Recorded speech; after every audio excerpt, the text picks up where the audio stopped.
It's the 10 to 1 podcast with your host, Brad Oman, featuring Ben Conowitz and Nate Laux.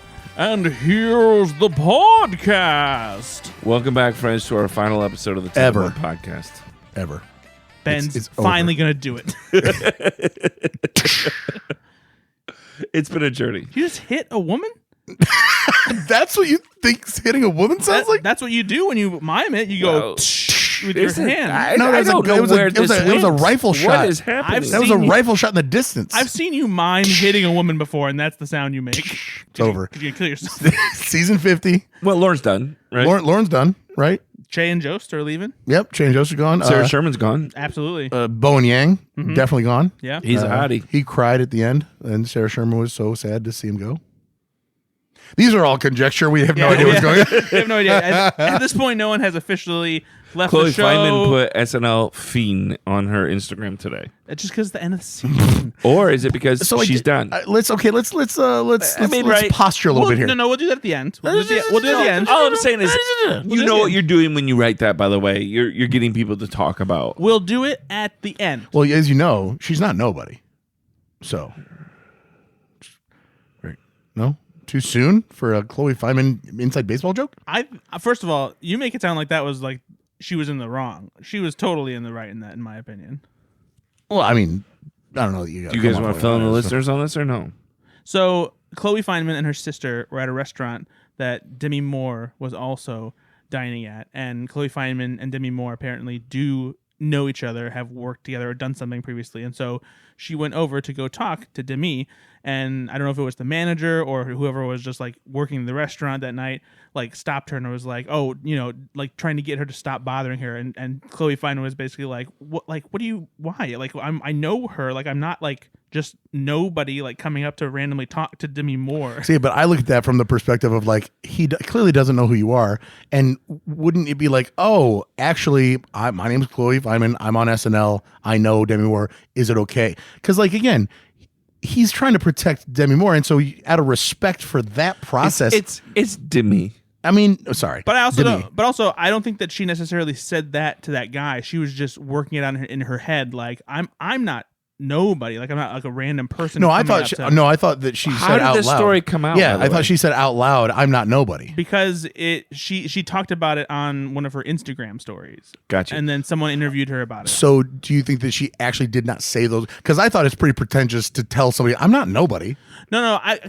For me, it's a matter of how you assume what her tone is. I didn't think that she was saying it like, do you know who I am? More so like, I'm not just a random stranger coming up to Demi Moore. I've got at least a little bit of name recognition. But also, why didn't Demi just say, "Let her come"? Was it know her. Probably because she was nowhere near to me. Okay. Yeah. Probably. So she knew Demi Moore was in the restaurant, wanted to go talk to her, and like probably this got cut manager's off, like, got a little stonewalled by a good gatekeeper. Gotcha. I'm just saying from a business perspective. That guy's here comes business Ben. No, he's just covering his ass. He's gonna get fired if he lets a random stranger come through and get to Demi's table. Yeah, but then Demi's the bad guy because you don't fire a guy for letting someone talk to you. Yes, you do. It's not a restaurant. It's not a fucking security palace. Well, not with that attitude. I mean, you don't know what restaurant it was. Season 50 came to a close with Scarlett Johansson and Bad Bunny. Let's talk cold open. Oh, Radio Ben's here. Yeah, I mean, he said it already. So all right, let's get to it. This is Trump in Saudi Arabia. James Austin Johnson's Trump visits Saudi Arabia and Qatar, hammering it up with the Saudi crown prince. This featured... hey, when did they start saying Qatar instead of Qatar? And that's a genuine question because they did change it. It's Qatar. A lot of people used to say Qatar, right? No. Ben? No. It's always been Cutter. Really? No, I have no idea. No, I could have sworn like years ago. I do think people that don't know about Qatar say Qatar. No, but I remember hearing on the news and stuff like that, people saying Qatar, but then... Was it like our local news? Because they don't know much.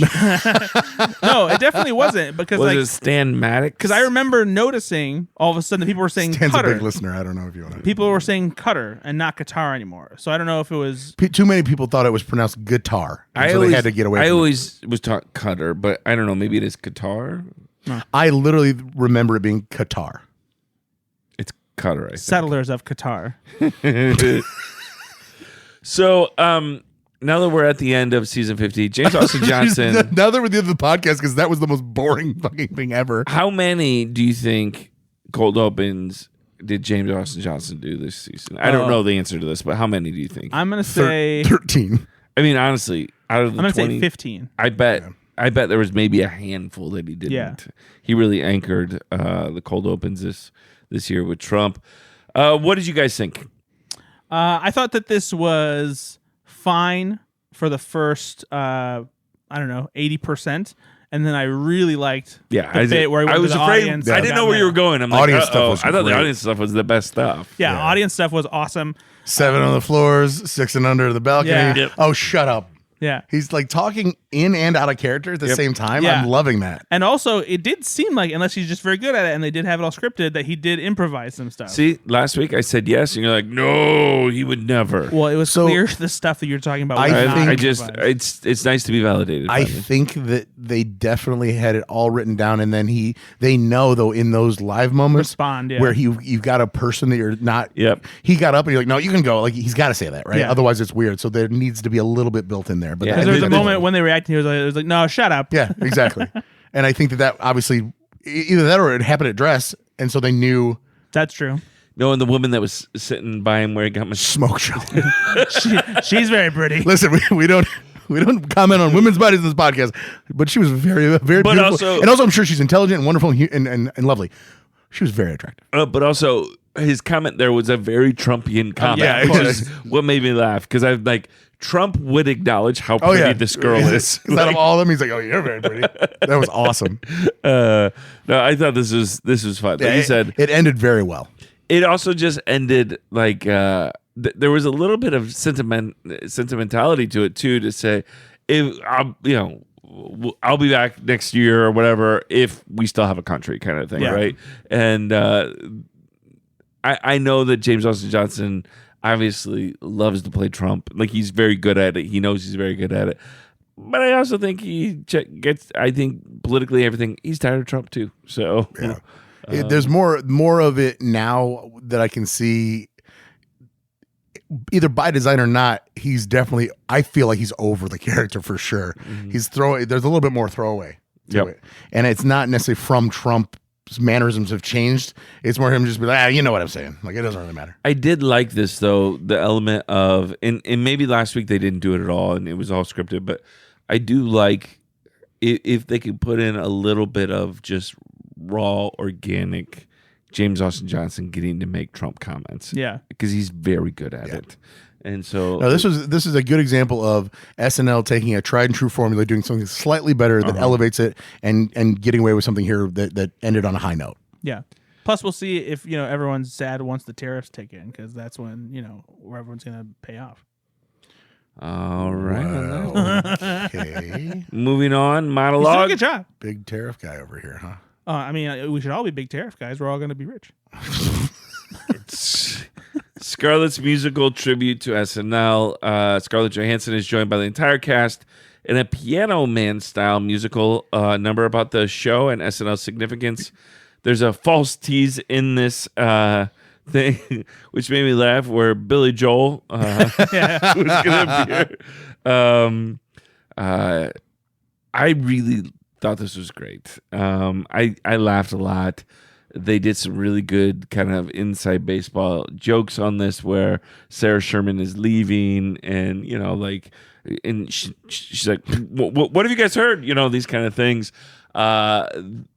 It's always funny to me when they call new cast members by the names that they're not. It is a very simple joke that gets me to laugh every time. See, I think to that end though, it was a little too by the numbers for me. Yeah. I think that's not a tired bit, but it's okay. They knew it was going to get a laugh, and then the lyrics. You've got a really obviously very classic song to parody, and they were pretty basic rhyme. I don't know. Am I wrong? I have Do I hate Joy? I will say this. I don't think it was like a classic, but I had fun. I thought after the first, James Austin Johnson, Scarlett Johansson brought energy. She brought confidence, And after And they brought these- everybody out too. Yeah, and after these now that first part two, I really liked. I felt it was like I felt the energy of the show after Okay. this. What did you think, Brad? No, I enjoyed it. I think it was a fun way for ScarJo to open up the show. It was nice seeing the entire cast. come out. ScarJo to open the show. ScarJo open the show. Yeah, so I really enjoyed it. I thought that it was a nice way to lead into the show. Okay, I'm wrong. Kept the Okay, energy just say going. it. Just say it out loud. I'm wrong. No, I don't think you're completely wrong. I don't think there was anything groundbreaking on it. I just thought sometimes even when you've had that before, if it's done well enough, it's like that's fine. That's Yeah. good. Okay. All right. Moving on. Channel 4 New York City News. Morning news hosts are joined by Scarlett Johansson's pun-loving substitute, delivering over-the-top puns on tragic news stories. This had Scarlett Johansson, Kenan Thompson, and Ashley Padilla.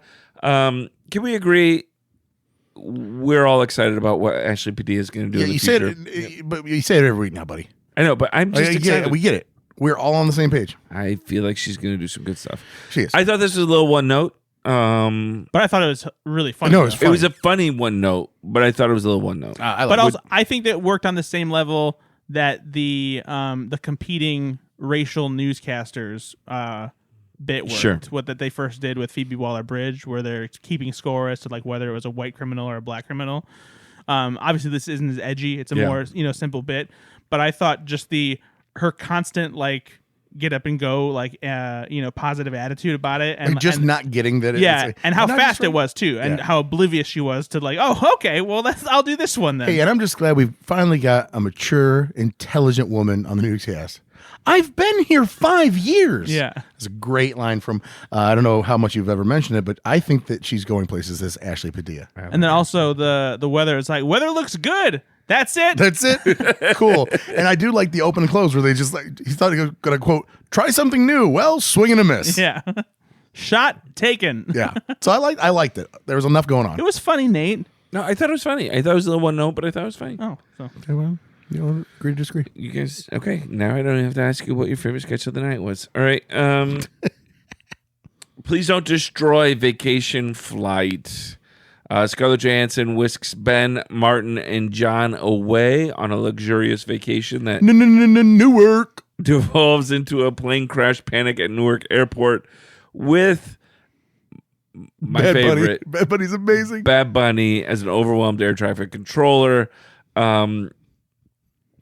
I love Please Don't Destroy, and I love Bad Bunny, and I loved this. What did you think, Ben? Let's go with you. So it was good, and then I don't know. There's something about Bad Bunny. He can do no fucking wrong. As soon as I saw it was him at the air traffic controller, it made me smile. And then the bit was just great. Yeah, It's yeah, just yeah. he's just great, and it's obviously His delivery was non-native just- speaking. It's a perfect delivery, though. Oh no, I see you. Like it's like that's amazing. what color is your plane? And Mikey Day was so great in it. Like, What do you mean? What color? I mean, just wonderful. Honestly, I laughed so hard at that. I really. liked it. I thought all of it was good. I even It ended a little weird. even the beginning premise where Scarlett Johansson's like, you guys need a vacation, and the jokes about Newark. Yeah. Well, maybe this not, took this took several different transformations to me, which I really liked, just because I wasn't sure where it was going to go from the beginning, and then it seemed like it was going to be your typical, just like rap music video kind of thing, and then when the Newark thing came in, it changed it completely. So yeah, I really like that. Also, though, what's Please Don't Destroy? Yeah, no, that's great. Like, so are they going to mention us, or do you think like a plane crash claim the Which lives is of Scarlett such a- Johansson, or will be Scarlett Johansson and Please Don't Destroy? What's Please Don't Destroy? Really? It's so good. yeah. No, I honestly I thought this is probably one of my favorite of the year from them. Now they didn't have as many as they did I think last And season. they made a joke about it actually. yeah. I got Too sad busy because with- we only did 3 videos You this did year. 4. We did 4. They didn't land the plane on this one though. Like the ending was not. They literally didn't Great. land the plane. It- But I don't know. That's the only thing You I had. didn't like it. I loved it up until the end, and I was like, okay, that was weird. Would you like better this one or Channel 4 News? This one. All right. okay. We're doing that from now on. Would you like this one or the first 3? What are you, 7? What's your favorite dinosaur and why is it Triceratops? Hey, Ashley Padilla is going to be the main star next year. I'm Nate Laux. All right, bar Who the couples. fuck picks Triceratops? Nate Laux as a 7-year-old. No, Nah, I Nate's wouldn't smarter pick than it. that. Yeah, What would you pick? Probably Tyrannosaurus Rex. I mean, who didn't know? yeah, he's a strong man. Yeah, okay. Velociraptor is the right answer. All right, No, you're not gonna answer. No, bar you're not gonna couples. ask me. Oh, you're not going to ask me? We know what yours is. What is We it? know what you picked What as is it? Fucking Stegosaurus. stupid brontosaurus. No, it's a Stegosaurus. No, Was I right? Yeah, Stegosaurus? It's got a thagomizer on that motherfucker. no, it's just because you had spinal bifida. What? Jesus Christ. How that even relate? Moving on. Hombres in What if I El really bar. did? What if I really did? It's because you had spinal bifida, you piece of shit. Whoa, that's a real diagnosis, Yeah, Brad. it's your fault. We apologize. I'm really trying to get through this, listeners. All right, two couples, Ego Wodum and Marcelo Hernandez, Scarlett Johansson and Bad Bunny. The women are feuding. The men pretend to fight in Spanish, but captions reveal they're just commiserating over their relationship. This, again, Bad This Bunny, was incredible. Marcelo. This was was so funny. wonderful. This This was is- so funny. Similar to when Bad Bunny hosted, this is a great use of his primary language being Spanish. Marcelo Yeah. obviously knowing Spanish very well, using that to their advantage. It was really, really funny. I don't know why I didn't see it coming because it makes perfect sense, Yep. you know, after you watch it. Oh, what a great premise. But having the captions in real time was Yep. fantastic. I mean, my goodness. And then shout out to both Heidi Gardner, right? And ScarJo did a great job of oh no, it was Ego. Ego. Ego. Yeah, Yeah. sorry, Ego. Speaking half-ass Spanish that doesn't make any sense. Like and this one ended perfectly. You had me at Tetas. It's a great line to end on. I've said that before too. Now, This was fantastic. you didn't really need the subtitles, correct? I partially did. I'm not that great at Spanish, but I Yeah, no, Brad. I know more Spanish than Brad does. He That's- needed the subtitles. No es verdad. No, it's la verdad. My God, No, I'm saying that's not true. You're saying that's Not not the truth. The truth. It's different phrasing. Yeah. idiot. Idiot. Idiota. All right, bringing back a sketch for part 2. Bowen's still straight 2. This Scarlett Johansson develops a crush on straight Bowen Yang, who hooks up with her, but ultimately rebuffs her for Emily Ratajkowski. Victoria's Secret model. Yeah, this also had Gina Gershon in it as well. Was it Gina Gershon in the first one? Yeah. Yep. Okay, that's what I thought. Yeah, she came back. This is a recurring sketch. They did this with Sydney Sweeney. Sydney Sweeney, thank you. What'd you guys think of this one? Let's talk about first. What'd you think of this one as a standalone? And then we'll do what did you think of it compared to the first one? What did you think of the standalone? I loved it as a standalone. I don't think that it's quite as strong the second time around. I did like that they escalated it a little bit more by having him sleep with Ego, and that was a nice touch to it. I also love And Heidi. Yeah, and Heidi, yeah. in the interplay of like just also Colin Jost in the elevator, you know, and like get out of here, you know. Yeah. Yeah, that's like, What Okay. was his comment to Colin too? he's like, we just goes leave, and then Colin goes, I'll walk. It's only 47. Yeah, but it was flights." also like something about like you're Oh, you're a bro. you're having a good season or something like Oh that. yeah, oh Like, yeah. He basically compliments him Yeah. like you would do if you're trying to fuck his girlfriend. Hey man, you're having a really great show. Proud of you. Yeah, it was like that. Oh, thanks, man. Well, no, I'll take the stairs. It's a really well written bit. So what did you think of this one then, Ben? Oh, I loved it. Yeah, Better totally. than first or no? No. It's lightning in a bottle the first time. I was blown away by it the first time. It was like, oh my God, what a cool take. And now you got part 2. It's hard to do that again, but I still respect it because of all the change. Was of it new worth stuff. the recurring? Yes, I don't think that I'd Yeah, want to see still- it. I don't know that we need to see it again. Oh, I'd see it again. With who? Yeah. How do they up this? Margot If- Robbie. I think that. Well, I would definitely Guys, watch it there just I because it's don't- Margot Robbie. Here's the thing about Margot Robbie that you guys will never admit. She's beautiful. I think the escalation next time should be if they. Sandra Bernard. No, the next time they have an openly gay male host, he should try to hit on Bowen, and it's that Bowen's straight. Oh, that'd be fun. That could be a good take on it. Yeah, that'd be pretty good. All right. Yeah, let us know in the comments if you're watching on YouTube or you're listening wherever at. Let us know what you guys thought of this one specifically, and if you think again, they need to make a third one, and what ideas you guys have for it. All right, here we go. Celebrities in Elevator. This brought back Mike Myers, who's been pretty much around all season for different things, playing Elon Musk. He runs into fans in an elevator, then is joined by Kanye West, referencing their infamous 2005 TV fundraiser moment. I gotta tell you, this one made me laugh more than I thought it was going to. Way more than I thought I was going to. Yeah, it was. And I don't pretty know, deep cut and there. I also don't. That's what I was gonna say. I don't know where this came from, and it was. I'm sure it came from Mike Myers. I'm gonna guess. Yeah, this has to have been percolating like in his mind for a while. Because Kanye just released a new album. What is it called, Ben? I have no idea. Now a new single. Now called, that he's in the KKK, I have no idea. I think it's Rigged a Rap-tastic. No, do you guys really not know what the new single is? It's called KK I'm sorry, Kanye. I'm not paying too much attention to Kanye these days, Nate, so I don't know what his latest album is called. This one was hard not to get the headline because it's called Heil Hitler. No, really? Yep. It's really not though. I am 90% sure. And it's There's a song called Heil Hitler. And it's not like a pun where it's like spelled high, like with a joint, and it's like Hitler with like a doobie in his hand. Nope. I think that's worse somehow. Look at this. Kanye West pro Hitler song racks up millions of views on X. God. Pro Hitler? Yeah. Joe Rogan defends. This is from the Jerusalem Post. Joe Rogan defends Heil Hitler song. My eyes are rolling into my asshole. This is getting better by the minute. Here, this is the Wikipedia. Ben, can you read that first line? I don't have my glasses on, but sure. Feels like a trick. No, I'm not reading that at all. Nope. You know what? Because when you said that, I scanned ahead about 4 words and I said, nope, I'm good. Because I'll read this part. I'll read this. Heil Hitler, also known by the alternate version title, and then go find it out for yourself, kids. Because it's way worse. Oh, no.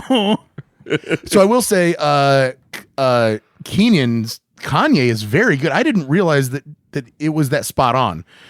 His vocalism of it is very good. Has he done a lot? I can't remember. I'm not sure if he's ever played Kanye before now because Keenan's Keenan, and I love him. Keenan's not really known for like digging into an actual like embodiment of the voice. Oh, at least not when it comes to like impression. Right, exactly. Yeah. And so, but this is spot on. I mean, he's got his inflate, and he does the he thing like that he does. It's fun. I do think it's decent, but I think it's not great compared to Jay Pharoah. Never. I'd say Jay Pharoah did it 9 times. Yeah. There was another actor that did it 6 times. You know who it is? Chris Redd did. Kanye West did it once. Or sorry, Kanye West. Kenan Thompson did it once, and this was his second time doing it. Okay. He did it once in 2009. Passable. And enough fun. Also, I wonder how many people even get it because 20 years ago. It was pretty famous, though. I mean, if you don't regularly watch SNL, did it make the zeitgeist enough that? I think for enough of us, it was funny. Like I think, and they did explain it in the bit too. And plus, it wasn't on SNL that it happened. No, I know. Yeah, it was a Hurricane Katrina thing. Yeah, benefit. But yeah, I thought this George was really Bush funny. doesn't care about black people. And Mike Myers just kind of doing rewatch that, by the way, and watch Mike Myers. He's mortified. He's just mortified, and also like panic, not legitimately knowing what speechless. To do. Like his jaw opens like sketch player not knowing how to. A very good improvisational comedy. Yes, wow. and what was all that? He didn't know how to yes and that. What if he had though? Improviser. Yes, and also Mexicans. Terrible, man. Oh, it's so funny. Kudos to that sketch because I was not expecting it at all. You don't need to get off here. You don't need to get off here. You can stay here. All right. It makes me wonder if Mike Myers was maybe slated to appear as Elon Musk somewhere else, and that's why he was there, or if he's just been hanging around. Sure. That's a good question. Cool. But there's really nothing. Do you think they've just been keeping him around New York City just in case they do need him? Mike, can you just sleep here for a few months? Well, yeah. It's like maybe because he's Canadian, but maybe he lives in New York City. Do you think? I don't know. All right. Is he also in Glengarry Glen Ross like everybody else? All right, moving on. It is time for a weekend update. Please do explain for the final time the pedometer. Oh yeah, 0 to 100. what's the camaraderie looking like between Che and Jost? How much fun are they having? Yes, the weekend update quality does impact the score. However, overall, it's about how much back and forth there is. And so Brad's got it in his computer, and I'm going to say, I mean, it's the end of the season. Brad is famously not a fan of joke swap. So Dumb. This is 100. This maxes it out. It won't be 100 because I don't think he's given anything 100. Do you think? Yeah, the previous joke swap, I think he gave like a 102. Like he broke the barometer. Well, then if that's the case, then I'm going to say. But he's been recalibrated since then. I'm going to say 99. I think it's a new 100. 99. Because they also had a lot of fun. They had a lot of fun. They had a lot of fun. Yep. All right, Brad, what do you got? 99. Listeners, it took me all season. No. Listeners, it took me all season, but I got there. Nate's It's right not on how the you start, it's how you finish. Because It'll never be perfect. No, because it was perfect when they surprised Colin by having Scarlett watch I thought that was a better the joke version. swap. Yeah, I think that was slightly better than this one. Okay. Because I don't think even though Scarlett and Colin got revenge on Che, it wasn't quite as juicy as good. No, No. I will agree with. I thought that there was going to be something a little better between Same. Che and Scarlett, but I don't want to take anything away from this Not at because all. this is some of the hardest comedy you can do. Yeah. Which is to truly say vile shit and have it be funny.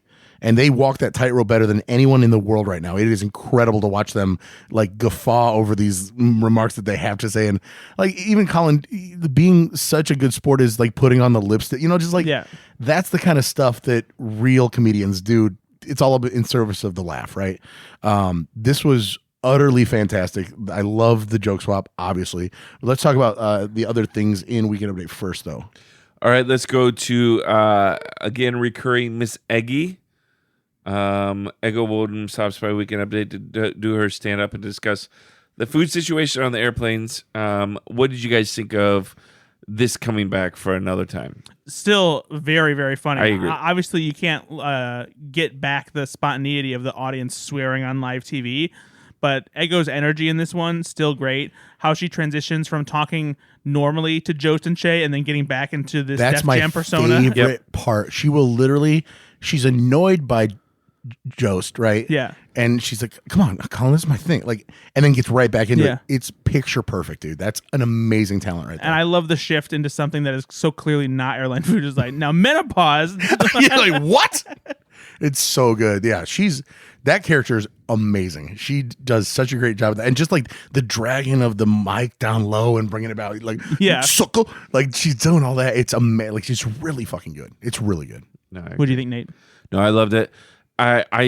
Miss Eggy. By the way, just the name itself, that's a great name for that character. I think Ego has done some really good Weekend Update stuff. She's done some that hits, some that doesn't. This, I think, is maybe my favorite thing she does, honestly, on Weekend Update. I think this is my favorite version of her. Did you say on Update, you mean in general? On Update. Oh, okay. On Update. But, like, it is just for me. Like Lisa from like Temecula might be the best character she's done. That's Yeah. hilarious. But for me, like when she does this, there's just something that I don't know. When you see some cast members doing the things that only they can do, like Right. this feels like something that only she could do, and she does it at such a high level. And when they brought it back, like you said, it wasn't lightning in a bottle because again, that was such an organic response. But she had, and I can't, and I'm going to do it a disservice by trying to remember them off the top of my head. But she did a few wordplay that were just, oh my god, brilliant. Yeah, And the wordplay stuff is really funny. So funny. I don't want to misquote, but man, I need to rewatch it again. So let's talk about this real quick too before we move on. Unless you want to save it to the end. Yes, save it till the end. Okay, I will save it to Let's the do end. it now. No, we'll save it to the end. All right. Intimacy coordinator Scarlett Johansson and Kenan Thompson try to coach two women on how to stage a sex scene, but clearly have no idea how lesbian sex works. Next, what did you guys think of this one? Two buns instead of a hot dog. There was potential here, but it just didn't land very well. This did not work. No, It felt- the running through the wall with the Yeah, that was so weird. Felt very outdated. timing was off. There was lines that were fumbled. It felt like it was not operating on all cylinders. I do think that there is some kind of like comedy to be mined from like the job of an intimacy coordinator. This just didn't feel like it was it. I did like some of the bits with Keenan, like his name was a funny bit. Right. Also sharing the name of like one of the characters. Yeah, in Madam whatever. And then I did like when he imagined. Let me see if I can imagine what this would be like. Oh, that's very nice. And so like there were a few things like that I enjoyed, but again, if you nailed it, it felt dated. Yeah. Because like if you're building a universe in which the intimacy coordinators don't understand what a lesbian is, like that's just weird to me. Yeah, there's a couple things that are dated. Intimacy coordinators as a whole is now becoming a dated thing. We've been doing this now since the Me Too, kind of era. So this whole idea of intimacy coordinators is, I think, an accepted thing that we do or that Hollywood does. But also this idea of like, oh, you would need like women have sex? What? Yeah, like it's a bridge. It's a little bit of a bridge too far. It felt like all the premise just did not hit for me. I do wonder if there is a deeper element of commentary that just doesn't shine through, since typically when it comes to lesbian romance scenes, they don't depict it in the same way they do when it's heterosexual love scenes. That's a good call. There's probably a more nuanced version here where they're saying something about that, but they're definitely not hitting it on the head. Right. So it's glossed over a bit, but I would much respect if that's an angle that they were playing, because they're exactly right. Like, why would you need an intimacy coordinator because it's a lesbian scene? That doesn't make any sense. If that's more the angle, but they didn't really take that angle. Yeah. Yeah, I agree. All right, moving on. TV takes. Scarlett Johansson, Bowen Yang, and others interview the cast of a new drama. Heartthrob male lead gets easy questions while the women face aggressive, inappropriate questions. This probably felt like something that they maybe either have experienced when they're out, right? Oh, yeah, 100%. Or no. Or maybe there was a famous interview that came out kind of like this. But also, Brad, they may have seen what you do. Yeah, this is very similar. At Slash Film. Yeah, I'm often asking very pedantic, invasive, stupid questions to males. Hey, you like pudding, right? What's your favorite kind of pudding? Yeah. What are your thoughts on abortion? Mm-hmm. Why aren't you showing more cleave? Do you think, though, serious question, do you think it tends to be that women do get tougher questions than men sometimes? I mean, not always, but... No, 100%. Like, yeah, that's the thing is, like, female celebrities have always been held under more scrutiny. They typically get, like, the sexist questions. And also the bullshit about it is it's a double-edged sword for them, because then watch them walk the red carpet. Who are you wearing? And nobody asked that of the dudes. They asked, like, deep questions about, like, what was going through your mind when you had that scene when you lost a little boy? They ask real questions, and then they give them these bullshit questions about what are you wearing on the red carpet. And then conversely, in a sketch like this, they're asking the male the easy stuff and like really hammering home on. So I think they're getting it from both angles. To be fair, though, I think that the women are mostly asked about their fashion because it's a much like more involved and like more elaborate process for women than it is for men. And it's almost art. It is almost art. And men, like, there's some fashion to be said there. Like, there are some people like Coleman Domingo and Pedro Pascal who do wear less typical fashions on red carpets, but like there's only so many questions you can ask about who made your tuxedo and why is there some color in it. Same thing, like who made your dress and why did you choose it? Same difference to me. It's not though, because I think for you that's like being out of touch with like just the fashion industry, because like, but they're there to talk about their work, not about what they're wearing. I don't know if that's true though. That's not 100. No, that's definitely not true. But all they're doing is asking the dudes about their work. No, but if that were true, then they wouldn't go out of their way to wear such elaborate gowns and jewelry and stuff like that. So they're asking for it. That's okay, Brad. No, that's fine. But I do think there is an element of part saying, of the entertainment. Yes, I would like to talk because I wore this for specifically because I like this designer, right? Like, yeah, exactly. I do think there is some of that, right? What gets me, the questions that get me is more, hey, you're a new mom. Oh, that's so great. What's it like to be a working mom in Hollywood? But they don't ask the guy that's right by them. Yeah, exactly. Right? You're a working dad in Hollywood, right? Like, because again, the women get asked that question. Ben, you would understand this if you were involved in the kids' lives. What kids? I think, though, fashion, though, is a part of expression. And I think it often goes with a lot of people wanting to talk about why they wore that because they're expressing something about them. So I think that is a fair question. Yeah, exactly. Have you seen The Devil Wears Prada, Ben? You might want to rewatch it. You might want to understand a little more. God, I love that movie, by the way. So good. I just, I support women. So do bras. What do... Fashion. I'm a bro. What? Okay, I'm fighting, guys. Listeners, I'm fighting, trying to get this back. What did you guys think of this sketch as a whole, though? What's the sketch? TBT. I thought it was solid. I think that they did a good. I think it went on a little too long. Probably repeated the same joke over and over again. I wish they'd come up with more dumber questions to ask Marcello. Yeah. Because it did get kind of dumb, but I wish it would have gotten Yeah. super dumb. It almost needed to be more absurd. They could have gone absurd both ways a little bit more, for sure. Like again, instead of asking what's your favorite color or whatever, but like, what's your favorite color of car? Like just getting a little bit more specific, and you can get really absurd with that. They did a good job of asking awkward questions, but I mean, there's room here. It's almost midnight. Go for it. Ask some really outrageous, risque questions, because who cares? And as long as you're not swearing, you could ask some really pointed, horrible questions that would have been hilarious, I think. There was one moment where Bowen Yang got kind of catty, and like he either told someone to shut up or just like no. And it was really funny. Yeah, I was like, can we ask some better questions? No. Yeah. All right, moving on. Victorian ladies at lunch. 4 Victorian women lunching on increasingly grotesque and weird delicacies. This is a true 10 to 1. This is very much an SNL kind of gross type of sketch. The cast did break in this in some ways. I don't know what did this work for you. I don't know what was in the red soup stuff, but Chloe Trost was having a super grossed out with tough time with that. Yeah. Or Chloe Feynman. As I say, I don't think Chloe Trost, she was eating it at home. Chloe Feynman had a really tough time with this. She like literally was gagging on it, whatever it was. It was very funny, but my God, the stained teeth of everybody, the eel so stuff gross. is horrible. It had to be like black licorice something. This very much, the humor was in the physical reactions and the physical responses, right? This was, and SNL does do these types of sketches where we're just going to allow the physical comedy of it to be the humor. You know, and that when's the last time we had a good blood sketch? It's been a bit. True. Gleason, maybe? Yeah, Domino Gleason. Yeah. Which is a great one. Yeah. I also like how jovial and excited Andrew Dismukes was announcing everything. Absolutely.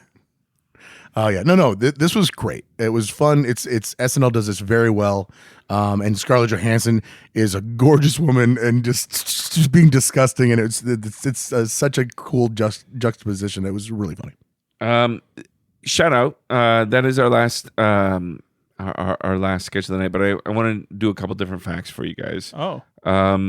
Scarlett Johansson becomes SNL's most frequent female host. And I think for good reason. I think Scarlett Johansson is a fantastic host. Absolutely. And incredibly underrated as a comedic actress. She came in, she owned it, she just did everything she needs to do. And I just love her. I just think she's so talented.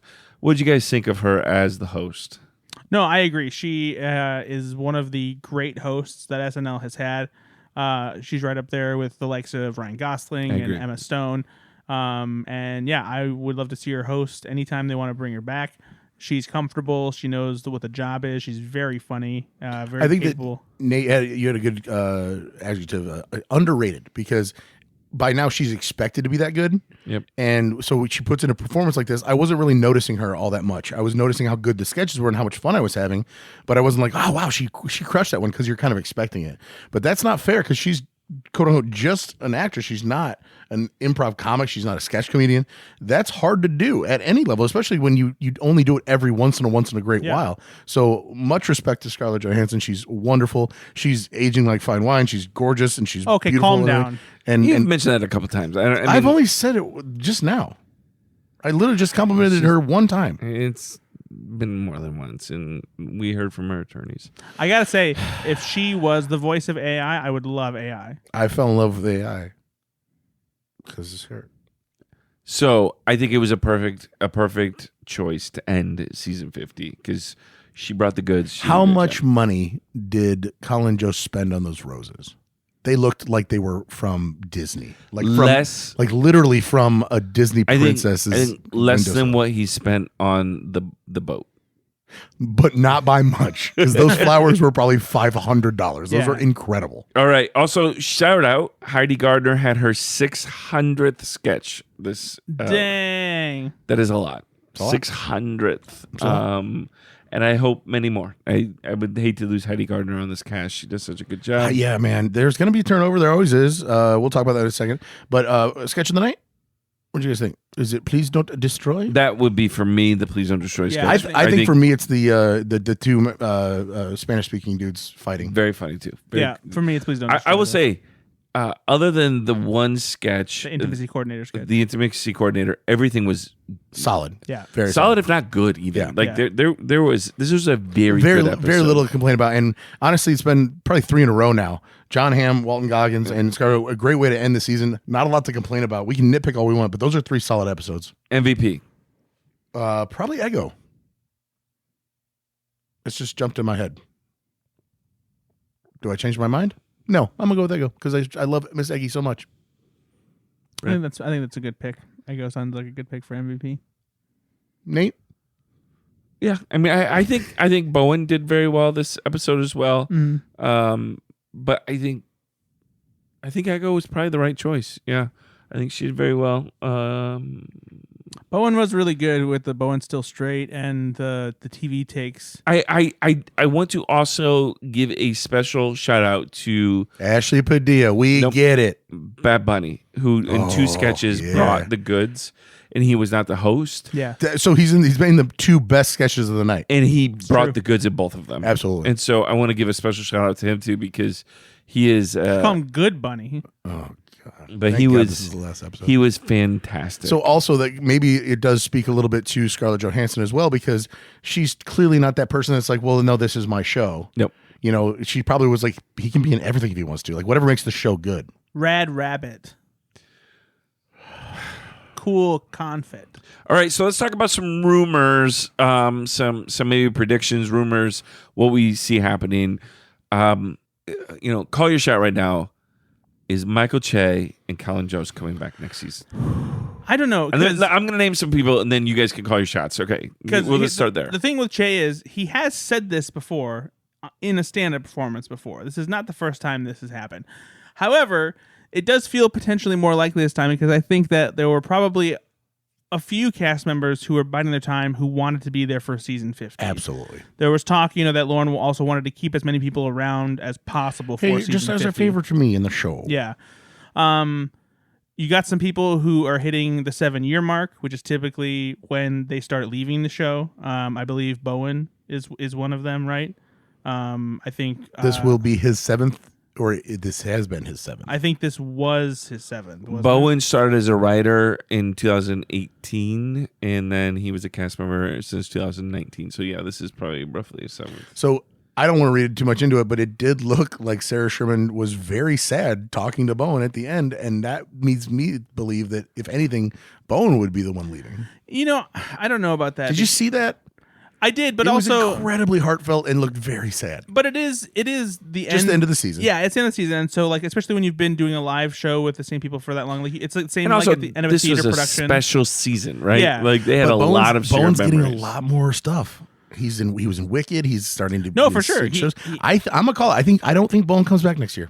I definitely think it's possible, but I also think it would be weird. Mark it on the board, Nate. Ben says Bowen's not coming back next I year. think it would be weird if they didn't do something more for him as like a send off, though. So, but that's the thing. Like these days, it seems a lot I less don't feel like they do as So much. Christian Wiig left, and they knew it was coming. And Kate blah, blah, blah. McKinnon had a proper. But that show. was it. But- But what other than that? 80 Bryant and Kyle Mooney both got like not the same treatment as Kate McKinnon, but they were given send offs with one of the. So, but I think that a lot of times when people don't get send offs, it's because Bowen might even not know right now if it's coming back or not, Maybe. and then it just happens, right? That's when you know early Yeah. on enough, then that's the only time it's going to come true, where you're going to have a big finale like that. So I think Bowen's gone. I think that this is a good time for Che to step down if he wants to be done after the 50th. Does that mean Jost does it alone? Jost and Michael Longfellow, I don't know. There's a lot out there. And somebody new, maybe a writer that steps into it. Yeah, I don't know. Let's go. Okay, so Bowen Yang, He gone. he's been 6 seasons. Coley Feynman's been 6 seasons. Heidi Gardner's been 7 seasons. Or sorry, Ego Bowen's been 7. Heidi Gardner's been 8. Mikey Day's been 9. Do you see any of them leaving? I think it would be. I mean, Mikey Day would be a blow to the show for sure because he's such a great writer. Yeah. No, you almost see him becoming a head writer type of thing. Exactly. Right? Or staying, or just not being on the cast anymore and just still writing, right? Because he clearly is very good at it. But maybe he loves performing. I say he stays. I say that Ego is really coming into her own in the show. I mean, she's really a star. So might be hard for her, but maybe it won't be her decision. Maybe Lauren is going to say, "Hey, Heidi and Ego, you've been here long enough. Now we've got Ashley Padilla, we've got people coming up." And Ego's also doing new stuff, right? Right. I mean, the Lisa from Temecula was last season, I think, right? And then this that she did on Weekend Update was just this year. So it's not like she's getting stale. Exactly. Right? So I want her to stay. I hope she stays.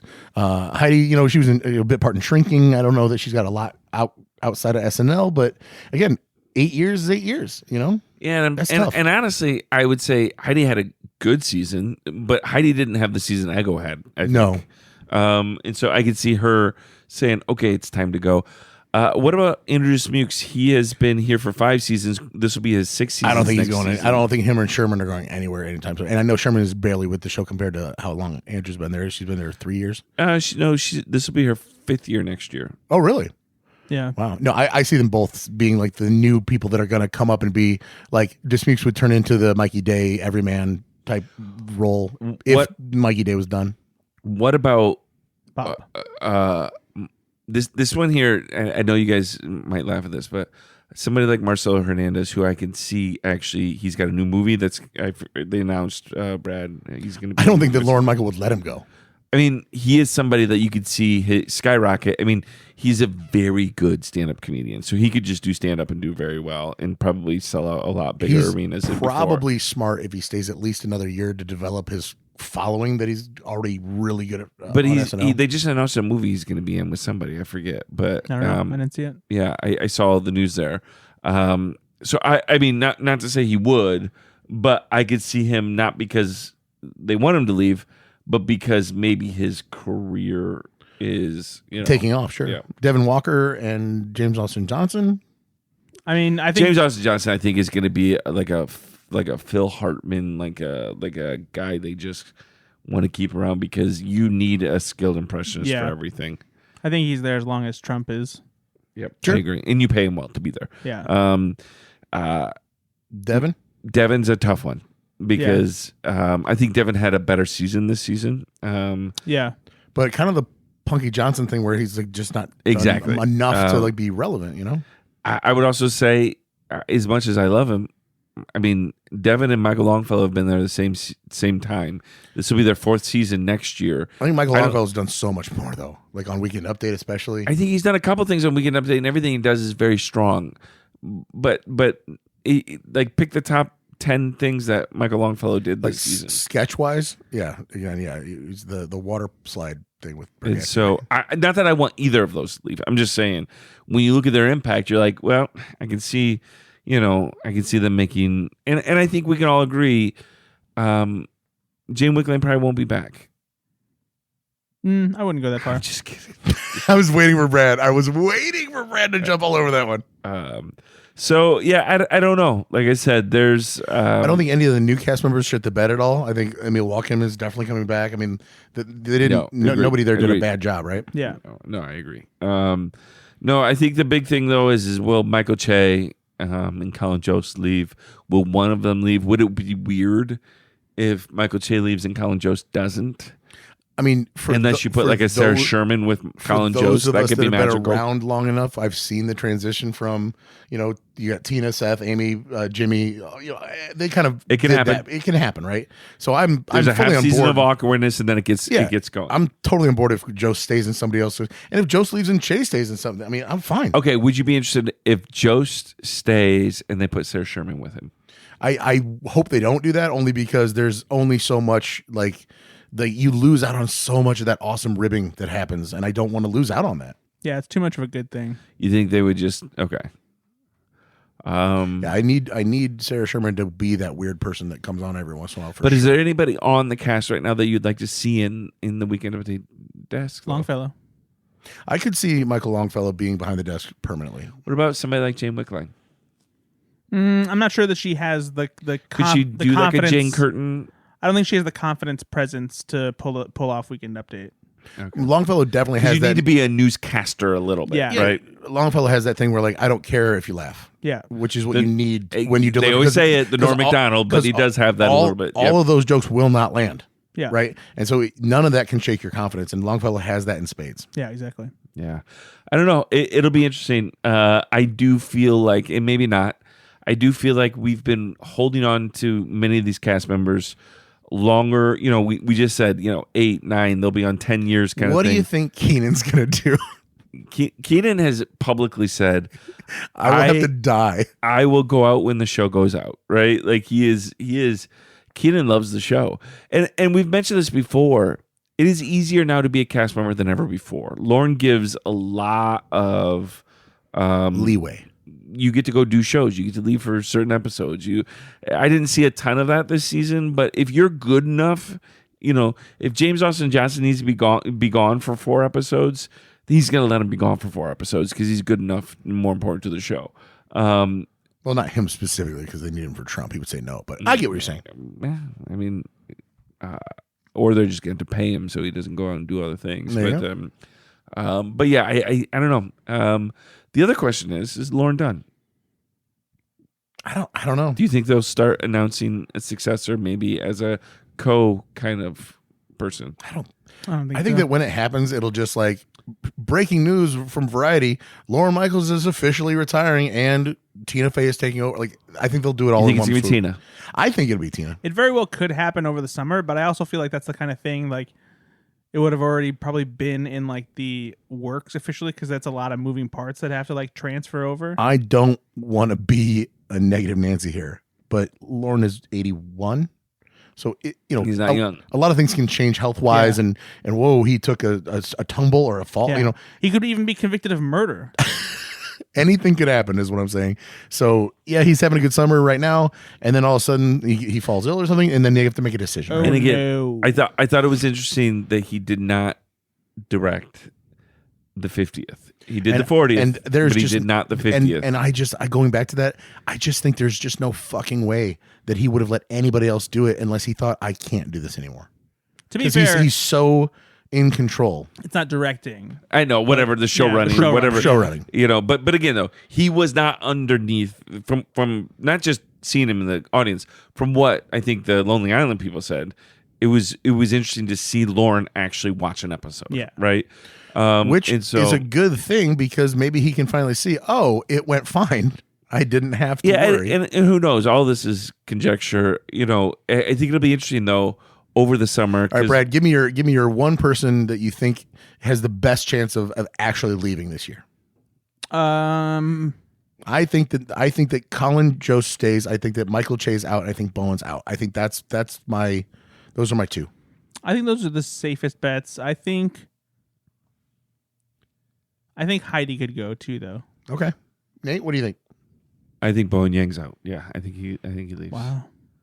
Not because I want him to. Hey, listen, I want him to stay. Who's the character I love? The one with the Stuart Griffin shirt? Oh, I can't remember. Steve? I don't I know. think it's Steve. I hate that character so much. I think Bowen is going to do some great things. Absolutely. I think he's not necessarily a household name, but he's fucking close. He's close. And by the way, if you're a first-time listener for some reason, Bowen Yang should be a household name. So He's a household name in this household. Yeah, just like Cookie Crumbles. He is in obviously the Newark. He's in the new Cat in the Hat. Animated. Oh, I was gonna say, is Mike Myers doing a sequel? Oh yeah. He had a movie came out this year too, The Wedding Banquet. Yeah. So Wasn't he in a rom-com too, just recently? The Wedding Banquet. Was that really it? Yep. But what about the rom-com he was in?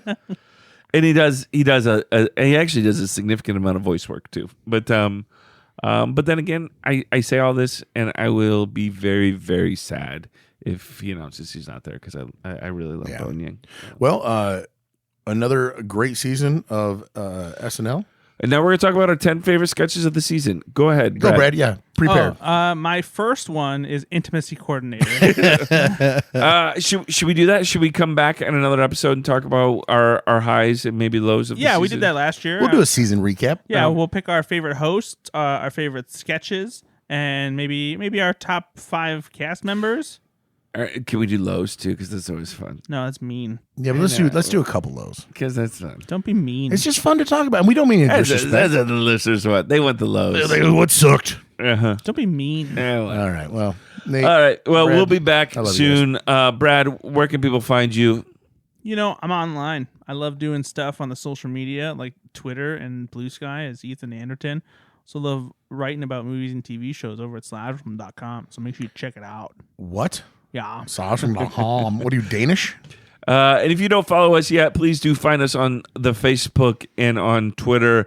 Go to the 10to1.com. You can listen to past episodes. You can leave us voice notes. You could write and review. Let us know what you think. Let us know what you want us to do this summer. Yes, if you want us to talk about another SNL movie, or if you have an idea that's SNL related for us to kind of keep the conversation going, please let us know. We'd love to hear your ideas as well, because we'll certainly continue to do some new episodes. And we don't have any ideas of our own. Well, I'm going to use ChatGPT. All right, on that note, we'll be back here in a couple of weeks to do a recap of season 50. Be good to yourself, be good to others. Bye-bye.